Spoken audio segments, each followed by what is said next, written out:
Eternal God, our Father, we thank you for this day. Lord, we just ask that you continue to keep our residents safe, continue to cover our police and fire, and continue to cover every person that is out in the cold.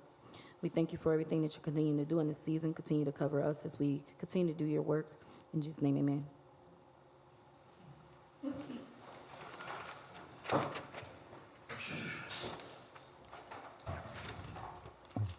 All righty. Roll call vote, please, Clerk Rowley. Alexander. Present. Spitali. Here. Kalwinski. Here. Salinas. Here. Tyler. Here. Emerson. Here. Warple. Here. Rakos. Here. Venez. Here. 9 present. Thank you. Mayor's address? Good evening, President Venez, Clerk Golick, Council. I'll be presenting on behalf of the mayor tonight. I'm going to first hit the meeting log. We met with Wesley Kocius and Marie Herring about the future of the Hammond Sports Hall of Fame, this year's program. They should have some exciting announcements coming up that I can't spoil tonight. We did have a meeting with Purdue and internally about Gavitt. I know frequently people ask me about the status of the old school buildings in Hammond. We're working on a strategy that Purdue could turn that into an athletic complex that really would be nice for the city. We had a meeting on Veterans Park, that's up where the data center's at. I also had an individual meeting with a Purdue student whose senior project is to actually help design better accessibility in green spaces up at Veterans Park. Councilman Klawinski, I sent her her contact information to you because she wanted to talk to you specifically, okay?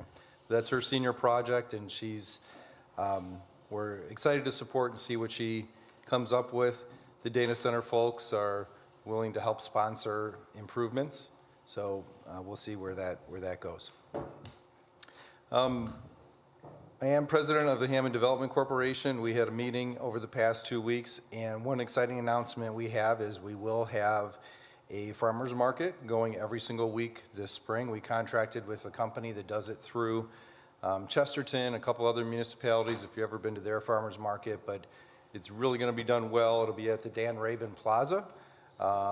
So we're working on improvements with that, but this spring, we haven't picked the day of the week yet, but that'll be coming soon. Another opportunity to drive people to downtown. Now, another cool thing about it too, for any of our residents that are struggling with this particular farmer's market, they're going to be able to have opportunities to have 2-to-1 and 3-to-1 match for their dollars if they have public assistance. So if they have $100 on their card, they could be able to purchase $200 worth of produce at our farmer's market, potentially even $300. We had a planning meeting for Mayor's State of the City, presented by Lakeshore Chamber of Commerce. A reminder, that's this Thursday, the 29th. It is a ticketed event. The event starts at 11, with lunch served at 11:30. Mayor's going to come on at noon, and we have sold over 400 tickets for this event. We moved it to the Sportsplex this year, and part of that is for increased capacity because last year we had to turn people away. So we have a larger capacity. It's going to be in the new soccer field section. It's our first try hosting an event there, but we want to kind of show off our facilities, and it's going to allow for more people to attend.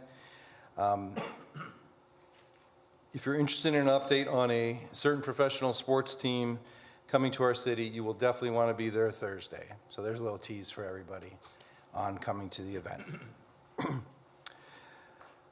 We had a meeting about implementing some downtown Hammond parking rules. You know, having a lot of residents downtown also sometimes brings challenges with it. So if you hear feedback from residents about that, we're working on it. We're working on getting better signage, so when we need to plow, like over the next couple days, people aren't blocking up the areas we need to plow. So all of that's in process. We're working on it. We had a meeting with Pastor Polk about the Senior Living Center at Memorial Park. I'm not sure we've updated the council on this, but essentially the group that was trying to get funding from the state did not score high enough to secure funding for the Senior Living Center. So Pastor Polk is exploring HUD and some alternative ways to acquire funding for that. That still is the plan. That is separate from the 28 or so residential lots. We do anticipate those will go up for auction this spring. Those two timelines are independent of each other. We held our quarterly inspections meeting. We pack about 40 people into mayor's conference room. Every single district supervisor and code enforcement comes in and reports back on what's going on in their district. No major news report. Just wanted to let you know that that is a recurring meeting that we do to make sure things are moving the right direction. I met with Bev Hermovic about our AARP age-friendly city designation. You might recall the council about 6 months ago approved an application for us to be an age-friendly city. So we are moving forward with that process. We have a separate intern who's working 20 hours a week for us in City Hall who is going to help us get this off the ground. That's her project this spring semester. And I'll just say we had several different meetings on potential developments across the city. Interest is at an all-time high in our city. All of that continues to progress. I look forward to sharing that with you in the future. A few more event announcements. We have our first Mayor's Night of the Year and the first this Wednesday, the 28th, 6:30 at Lost Marsh. This Friday, the 30th, we have our 4th annual Mayor's Commission on Disabilities retreat from 9 to noon at the Sportsplex. We've had very good, we're expecting twice as many people as last year, so have a lot of support for that. And then next week, we have our annual Black History Month celebration from 10 to 11:30. This year, it's at the Civic Center, so not the Sportsplex, it's at the Civic Center. And we will be honoring African Americans who have been serving the community in the nonprofit organization space. All right, that concludes all of my updates. Open to any questions. Scott, Yes, sir. access to the vet park, how will we handle that? It's gated now. It is gated, but part of what we're trying to work through is that the best solution long-term or not? The Illinois border is obviously not gated on the Illinois side. There's a little gate right now that even if you call in, because anybody can call in, I don't know if everyone knows this, but if you pull up to the gate, you can call in, they will open it for you. If they answer. If they answer. But then if you try to drive all the way to the flagpole, there's like a little gate, and sometimes it's padlocked, sometimes it's not. But we want to make sure that there's access. And we've done some of that groundwork already, that when the lots were divided up, there are pathways on, even closer to the lake, that are redevelopment owned, that are not part of any data center property. So that's part of what her project is, and being sensitive to the community. This was raised by some of our community members that they wanted to ensure we maintained access and that property could be greened up some, look better.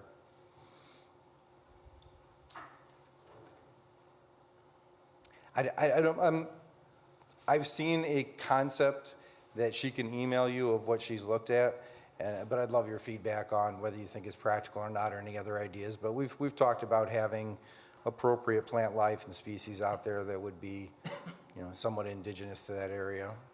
Are the roads that go in there now, are they our city roads, or are they belong to data center? Or It's a great redevelopment? question. I don't want to Maybe misspeak. Ann? Do you guys remember, Ann? I believe the access roads, most of them are on HRC. Are what? On HRC. Yeah, redevelopment. Yeah. There were they've been receptive to a few things. I went up there with my family to see the flag, and I noticed on the HRC property, they had put up some no admittance signs, and I let them know very quickly, and they took them all down. So some of it may be some due diligence on our part to make sure that those things don't happen again, but they've all been removed. Any other questions? Yes, one Yes, sir. more. This has been a rough week for the Pulaski Park neighborhood. We had outages like 3 times. Has that been the case across the city? What can you tell us about any of that? I can tell you that it has not been across the city, that it has been primarily in the North Hammond area, and that my understanding of 2 of the situations were transformers blowing up at the NIPSCO substation just south of Wolf Lake Pavilion. The third one I'm not aware of, but 2 of them I understand were transformers. That's what I know about it. I know people were, NIPSCO's not everybody's favorite right now, and there's people were pointing out that, hey, we make complaints and all of a sudden our power goes out. I don't think anything like that happened, but I certainly saw the postings online. And since we're talking NIPSCO and data center, anything new about powering up and getting construction started on the data center? We're holding firm to our 60-day deadline. I think we have noticed some good movement on it, but nothing, no signed deal to announce with the power agreement. Thank you. Anyone else? Any other questions? Thank you. All righty, thank you, Scott. Followed by approval of minutes. Yes, Madam President, I ask that we approve the January 12th meeting minutes and place them on file, please. Second. Motion by Councilman Salinas, second by Councilman Emerson. Any discussion? Any discussion? Any discussion? All those in favor? Aye. Aye. Opposed? 9 in favor, 0 opposed. Moving on to claims. Madam President, Yes, Councilman Rakos. I make a motion, we approve registered claims from January 7th, 2026 through January 21st, 2026. For claim number 199 through 788 in the amount of $20,512,960.89. Second. Motion by Councilman Rakos, second by Councilman Warple. Any discussion? Any discussion? Any discussion? Clerk Golick, roll call vote, please. Alexander. Yes. Spitali. Yes. Galwinski. Yes. Salinas. Yes. Tyler. Yes. Emerson. Yes. Warple. Yes. Rakos. Yes. Vines. Yes. Claims approved, 9 in favor, 0 opposed. There are no public hearings. Communications. Madam President. Yes, Councilman Kalwinski. Thank you. I've been notified that due to extreme weather and power outages, the Pulaski Park Neighborhood Association is canceling their meeting for tomorrow at the Mohawk Club. So if you know anybody going, please let them know it won't happen tomorrow. The reschedule is probably in March. Thank you. Thank you, Councilman. Any other communications? Any other communications? Any other communications? Communications are closed. Moving on to committee reports.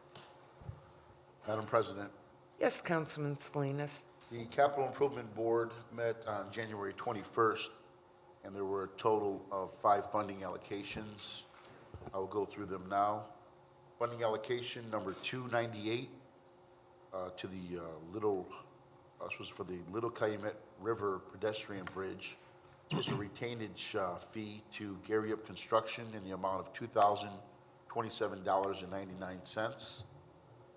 Funding allocation number 299, Robertsdale Emergency Siren Supplemental Electrical Work. This was to Hassey Construction. This was in the amount of $5,494.50. That dealt with the emergency siren circuit connection at the new fire station. Funding allocation number 300, Summer Street Construction Supplemental Engineering in the amount of $50,000. This was due to utility delays and contaminated soils. The contract was extended by an extra 7 months. So that's where that fee came into play. Our fourth funding allocation, 301, was a Sheffield Storm Sewer Modeling to Donahue and Associates in the amount of $49,890. The fifth and final funding allocation, number 302, was a General Electric Services contract to Midwestern Electric in the amount of $50,000. Thank you, Madam President. Thank you, Councilman. And as usual, I would like to read the list of upcoming Community and Crime Watch meetings. Community Watch at Mount Zion Pleasant View Plaza will not meet until March. We meet there every other month. Edison Community Watch will meet Wednesday, February 4th, 6:30 p.m. at Edison School. Harrison Park Crime Watch will meet Tuesday, February 3rd, 6 p.m. at the VFW on Holman Avenue across from Harrison Park. Jefferson Crime Watch will meet Wednesday, February 11th, 6 p.m. at Jefferson School. Hessville Crime Watch will meet Thursday, February 19th, 6 p.m. at the HC3 Community Center on Martha Street. Irving Community Watch will meet Tuesday, February 10th, 9:30 a.m. at Irving School. And the Whiting Robertsdale Crime Watch will meet Thursday, February 12th, 6:30 p.m. at Calumet College. As usual,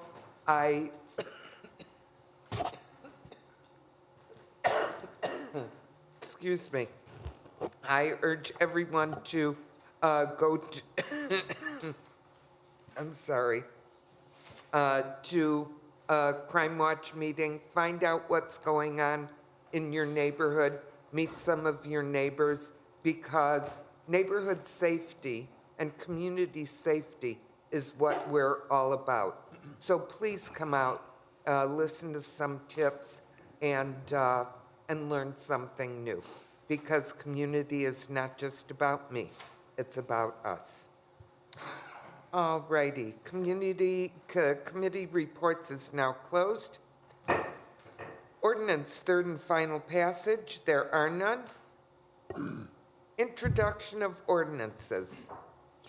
President Vines, the clerk will read the introductions for item A and B, and item C on the agenda will be moved down to the new listing under 13, which comes under new and unfinished business. Thank you, clerk. Item A, 2602, sponsored by Councilman Rakos.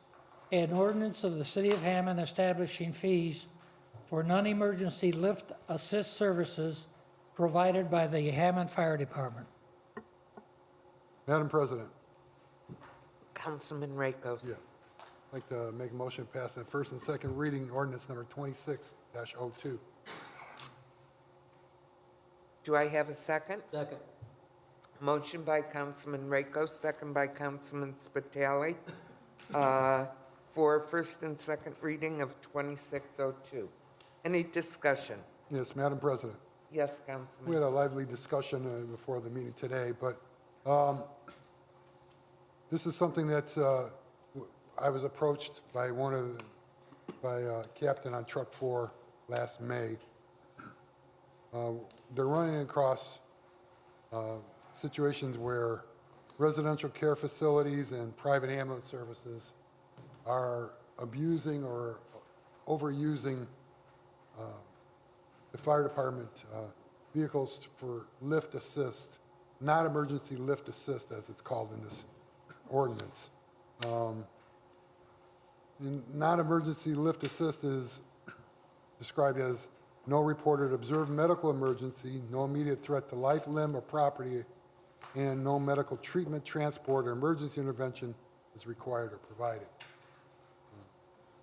And specifically, like I said, this is about the residential care facilities and private ambulance service. Regular residents who need that kind of assistance will still be taken care of without any kind of pricing or with, like they always have. And also, in the caucus, I didn't say anything about it. We could have a council as a whole on 2/9/5/15. I think that's wise. 5:15? Mm-hmm. Thank you. Okay. So any other discussion on that? Any other discussion? Madam President, Yes, Councilwoman I know we- Alexander. I know we asked a lot of questions during caucus time, and I'm glad Councilman Rakos is now putting this into committee.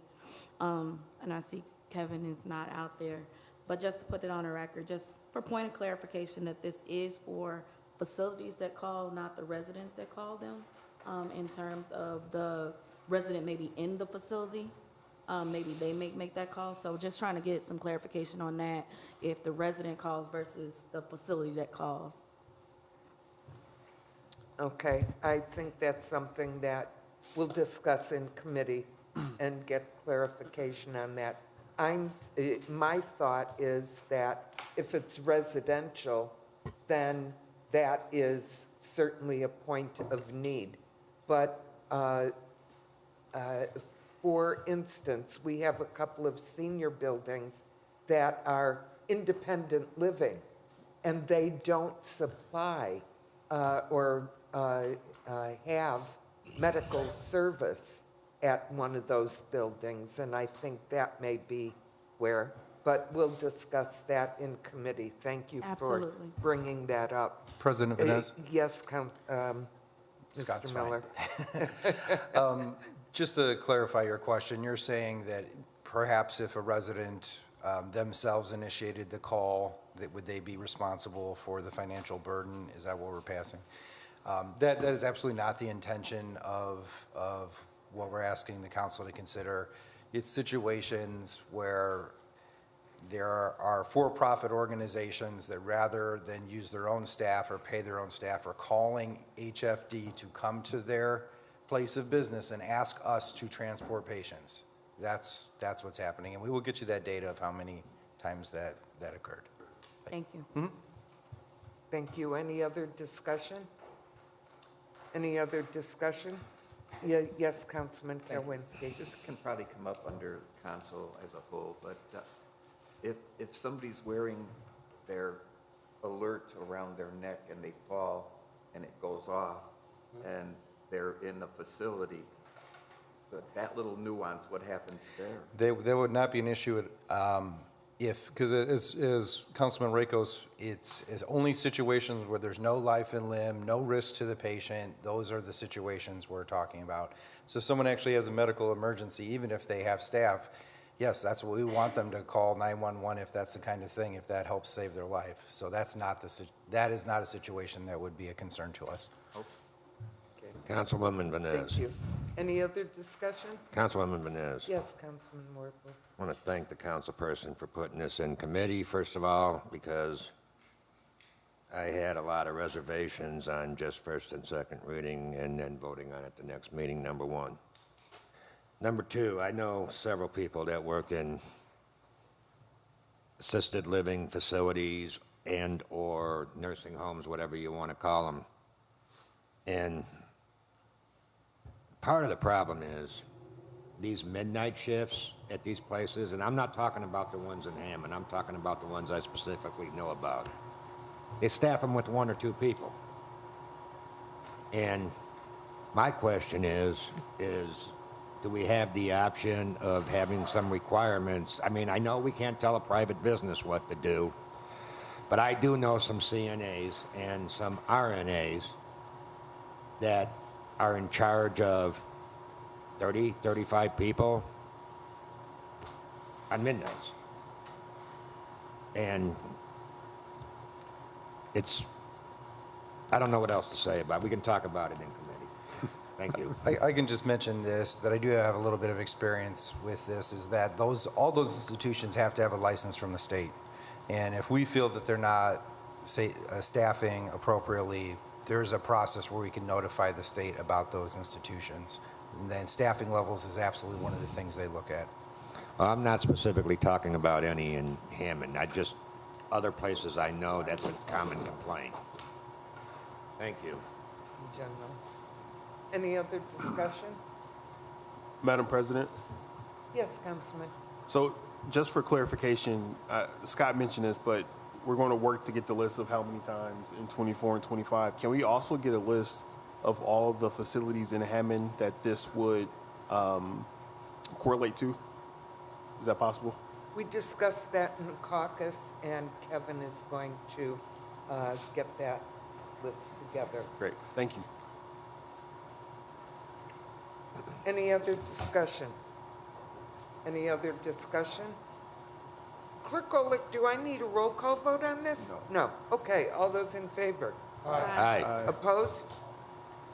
2602 passes on first and second reading. Item B, ordinance 26-03, sponsored by Councilman Salinas. An ordinance of the City of Hammond authorizing and establishing a municipal riverfront district project area pursuant to Indiana Code. Madam President, Yes, Councilman Salinas. I ask for approval on first and second reading, and please refer this to council as a whole on February 9th at 5:15. Is there a second? Second. Motion by Councilman Salinas, second by Councilman Spitali on 2603. Any discussion? Yes, Madam President. Yes, Councilman. So as Clerk Golick announced, there's been a higher demand than supply for restaurant liquor licenses, especially in the downtown area, since more new residents are moving downtown and commercial activity has increased. The state has a quota system for each city and liquor licenses.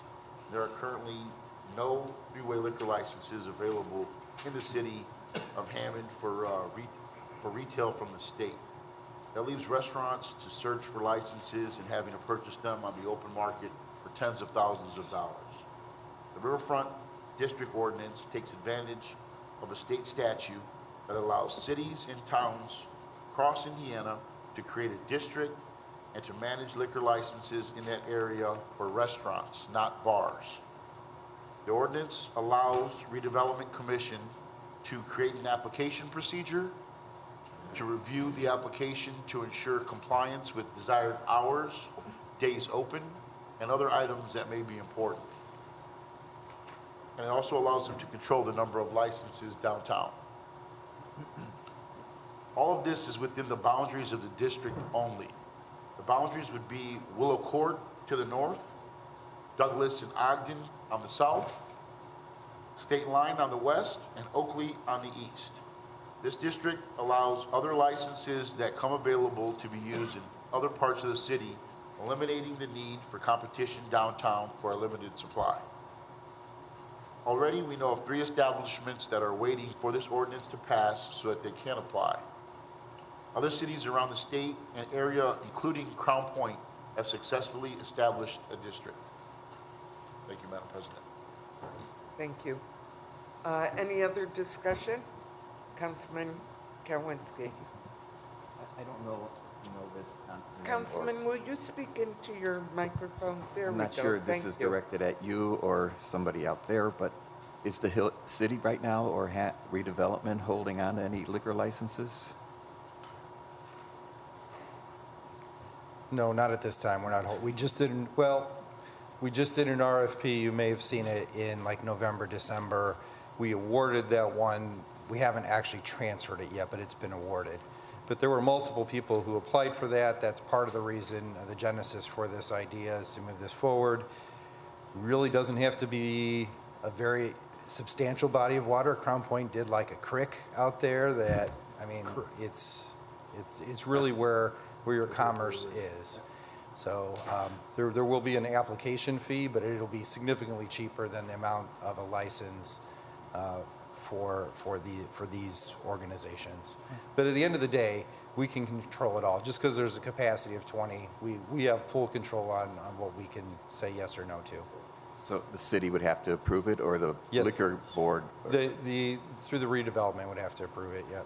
Just redevelopment? Yes. It doesn't have to go to And then- county or Then they state? still have to go, we don't issue the license, we just, we approve that it's a valid application in the Riverfront District. Okay. They take that approval from us and then go to ATC, and then they make the actual application, and then they'll issue them one if they qualify through their process. Got it. Okay. Any other discussion? Any other discussion? All those in favor? Aye. Opposed? 2603 passes on first and second reading. President Vines, that concludes the introduction of our ordinances. Moving on to resolutions.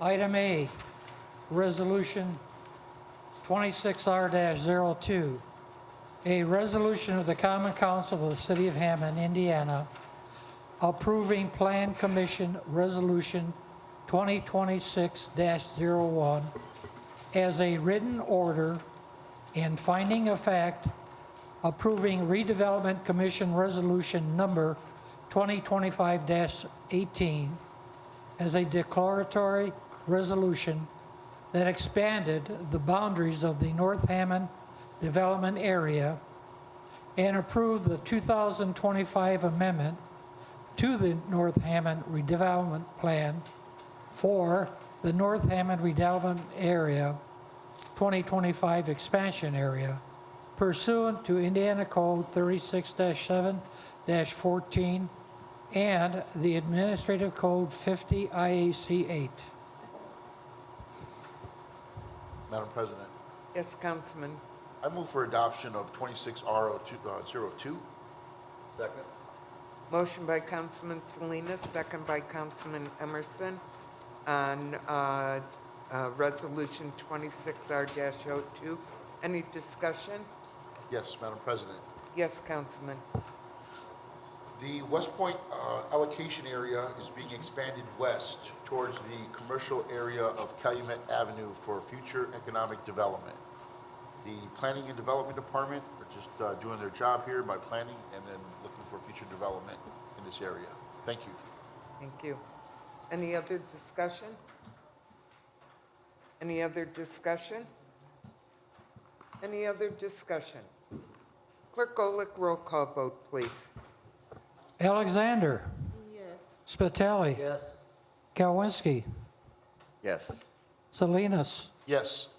Tyler. Yes. Emerson. Yes. Warple. Yes. Rakos. Yes. Vines. Yes. 26R-02 passes, 9 in favor, 0 opposed. Thank you. Item B, Resolution 26R-03, sponsored by by Councilman Salinas and Councilman Tyler. A resolution of the Common Council of the City of Hammond, Indiana, approving Plan Commission Resolution 2026-02 as a written order and finding of fact, approving Redevelopment Commission Resolution Number 2025-19 as a declaratory resolution that approved the Jacob Square Residential Housing Development Program pursuant to Indiana Code 36-7-14 and the Administrative Code 50 IAC 8. Madam President, Yes, Councilman Salinas. I ask for approval of 26R03. Second. Second. Thank you. Motion by Councilman Salinas, second by Councilman Tyler. Councilman Salinas, any Yes. discussion? Got it. All righty. This is the Jacob Square Residential Housing Development Program. Some refer to it as a residential TIF. This is the first one in Hammond. It will capture new assessed value within the boundaries of Jacob Square. These funds can then be used within the Jacob Square boundaries only for capital improvements such as sidewalks, lighting, parks, and improvements, and even future land acquisitions. Thank you. Yes, any discussion? Any discussion? Any discussion? Clerk Golick, roll call vote. Alexander. Yes. Spitali. Kalwinski. Yes. Salinas. Yes. Tyler. Yes. Emerson. Yes. Warple. Yes. Rakos. Yes. Vines. Yes. 26R03 passes, 9 in favor, 0 opposed. Thank you. President Vines, that concludes the reading of the resolutions. All righty. Moving on to new and unfinished business. Any new and unfinished business? Any new and unfinished business? Any new and unfinished business? New and unfinished business is now closed. All righty. Item number 13, special zoning action adopted under Indiana Code 36-7. Ordinance 26-04, sponsored by Councilman Salinas. An ordinance reclassifying certain lands in the city of Hammond for zoning purposes and amending ordinance number 8514, an ordinance establishing a zoning plan for the city of Hammond, including the regulations and maps to administer the zoning plan in order to provide for orderly growth and development within the city, all in accordance with the comprehensive land use plan as amended for a property commonly known as 1175 State Street, 1146 through 11 Willow Court, and 1149 through 11 State Street, Hammond, Lake County, Indiana. Madam President, Yes, Councilman. I'm asking for approval on final passage and adoption of 2604. Second. Motion by Councilman Salinas, second by Councilman Emerson for final passage of 2604. Any discussion? Yes, Madam President. Yes, Councilman. This is a long vacant property that has functioned as an illegal dumping site that will be transformed into a beautiful modern facility with professional landscaping and long-term maintenance, eliminating blight and improving the surrounding area. This site was subdivided for residential use nearly 100 years ago, but never developed due to its proximity to active rail yards. This zoning change enables a realistic, productive use of land that has been unusable for decades. The project will bring new Davies thermoplastic manufacturing facility to Hammond, creating 40-plus quality local jobs with meaningful long-term economic impact. A modern precast building is intentionally designed to serve as a buffer to rail noise, lighting, and sight lines while remaining an asset the community can be proud of. Significant on-site parking and coordinated stormwater management will reduce runoff and lower future flooding risk in the surrounding neighborhood. Truck circulation has been redesigned to avoid residential streets, and the plan was developed in coordination with city engineers and myself. This project delivers job creation, new tax revenue, and lasting community value for the city of Hammond. I do know that the developer, Jack Farino, is here as well with, I think, an illustration of the planned building. Maybe you can share that with us. Come on up. Please come on up. Let's take a look at it. Thank you. Hi, good evening. My name is Jack Farino with 209 Development. I'm the developer consultant for Davies Imperial Coatings and their new thermoplastics plant. So what's pictured here is it's a roughly 50,000 square foot precast building. You can't really see it. It's kind of hidden behind the building, which is the intent. The rail yard that is currently an eyesore for the neighbors across the street on the south side of the State Street. So this will act as a nice, beautiful buffer. Point of order. I'm sorry? Point of order. We can't take further testimony on this. Sorry. I apologize. Councilman, I disagree. It's my understanding that we can listen to what the gentleman has to say. We cannot make any amendments. But his comments are going to be on the public record, and the public record on this issue has already been established. All righty. Attorney Berger? I would think that we're pretty liberal in letting people talk. And I think that the council has the authority to hear anybody it wants to.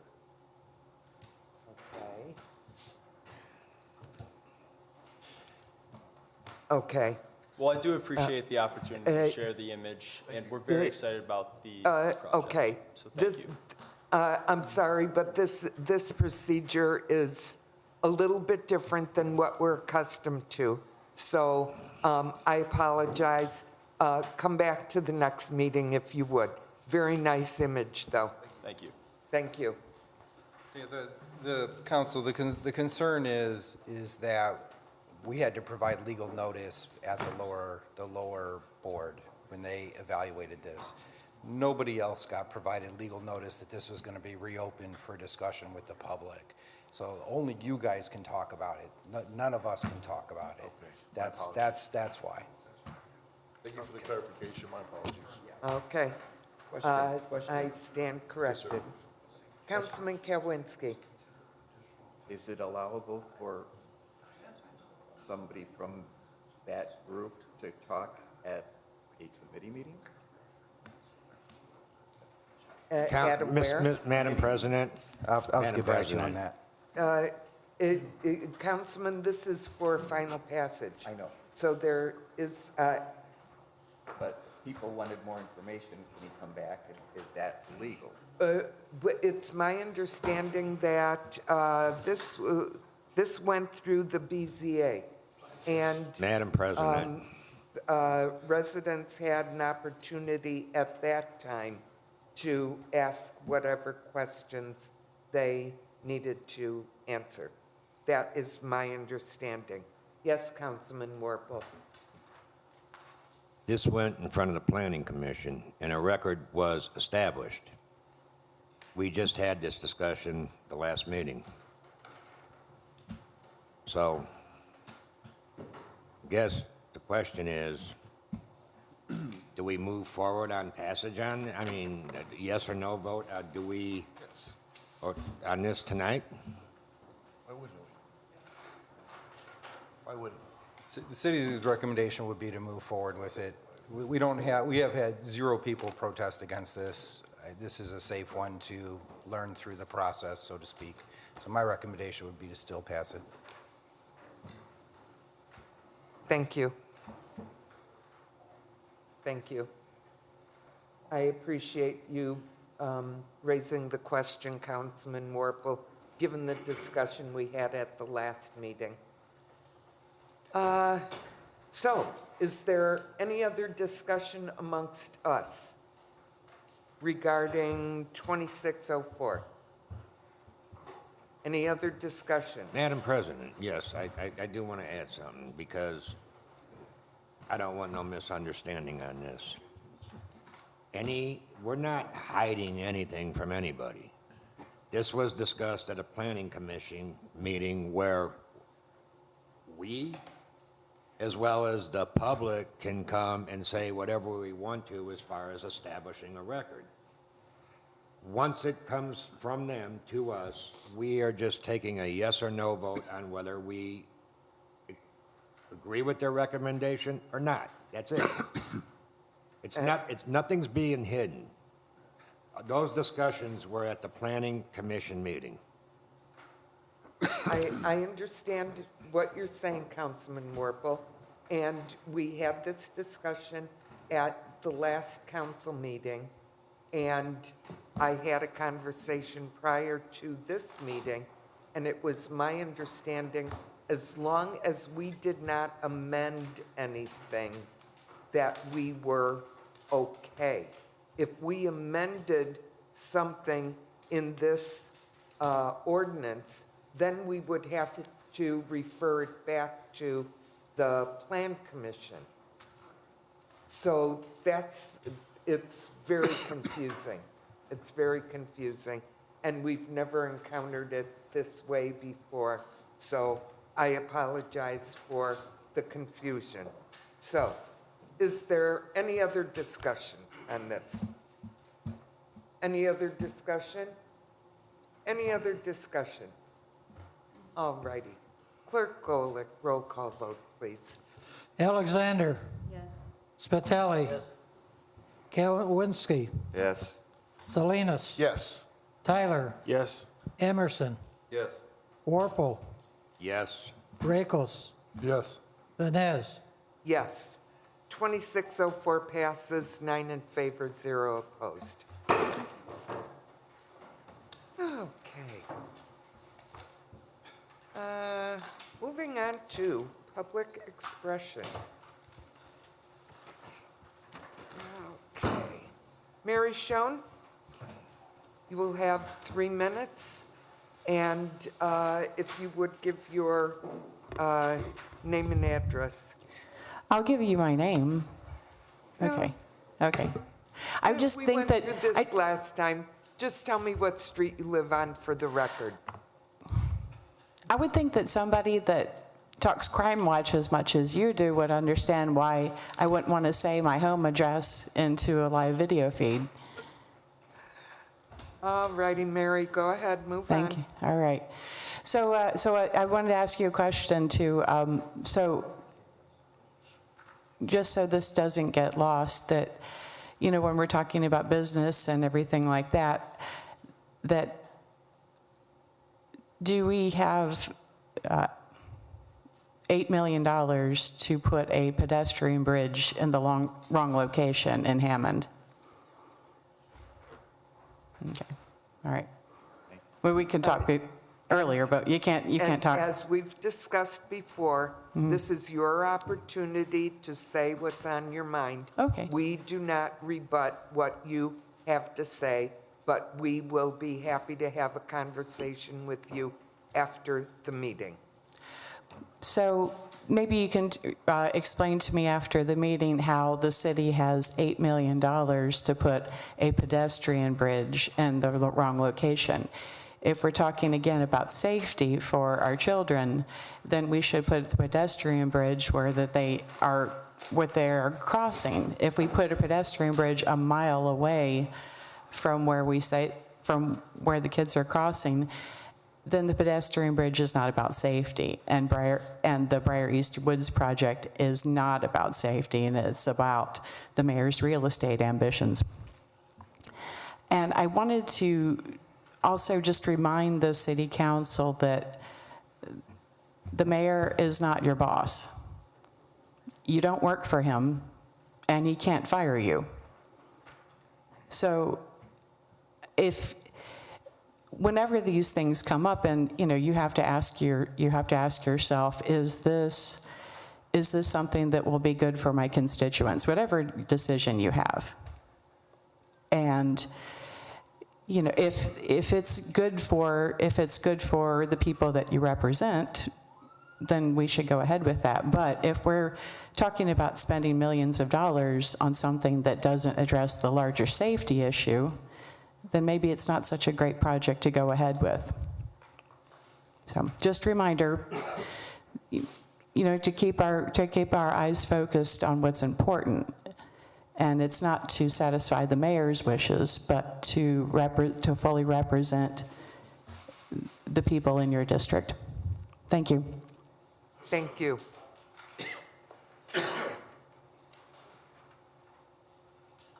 Next speaker, Ken Rosick.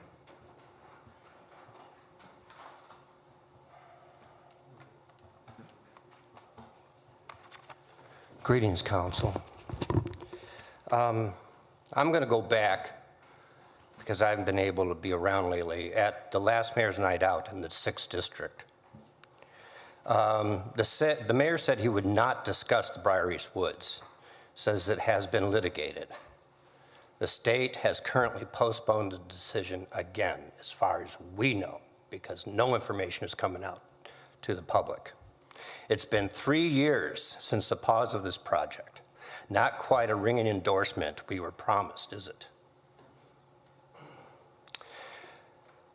The mayor has been saying and posting a lot that he's all for free speech, that he's a free speech man, a big advocate for free speech and transparency. At last Mayor's Night Out, guess how many residents from the 6th District got to ask a question? 0. 0 people got to ask a question from the 6th District. The mayor only supports free speech as long as he agrees with the people that they're talking about and what they're talking about. Does that sound like someone who supports free speech? Residents wrote questions about the Briar East Woods because it will change their lives the most. The mayor said, we are not allowed to talk about that. Does that sound like free speech? After the written questions were asked or not asked, residents Hands were raised, but were completely ignored by the staff. One guy from Highland got to ask 4 questions. A woman from downstate got 2. We got 0. 0. We are the taxpayers. We pay for these events. We should be able to speak, and we aren't. That is taxation without representation.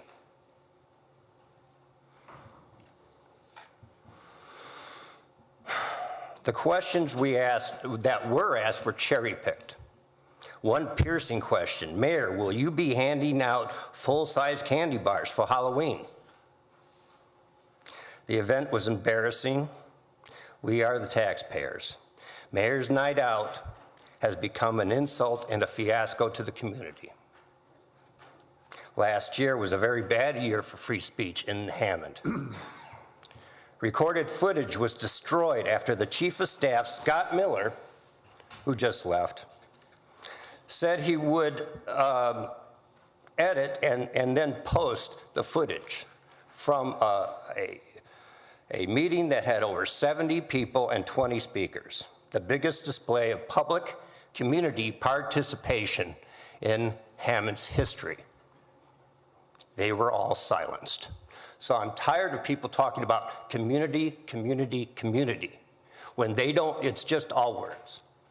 It's just all words. It doesn't mean anything. Thank you. Thank you. Well, I really want to stop this. There we go. All righty.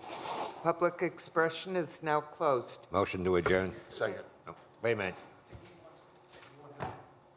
Pardon? If you want Jack to speak at public expression, he can come up. Oh, okay, yes. Yes, please do. If you so choose. I just wanted to show off the rendering and what the beautiful building's gonna be, so. It is beautiful. Come show it again. Please.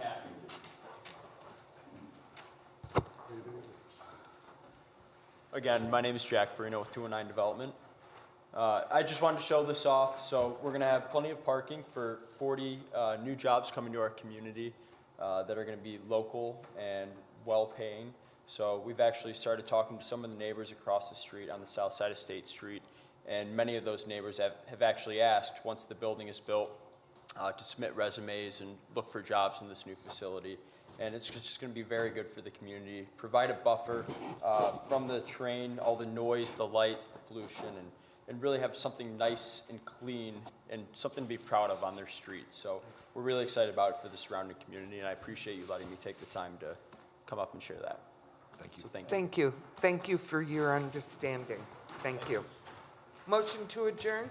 Make the motion to adjourn. Second. All those in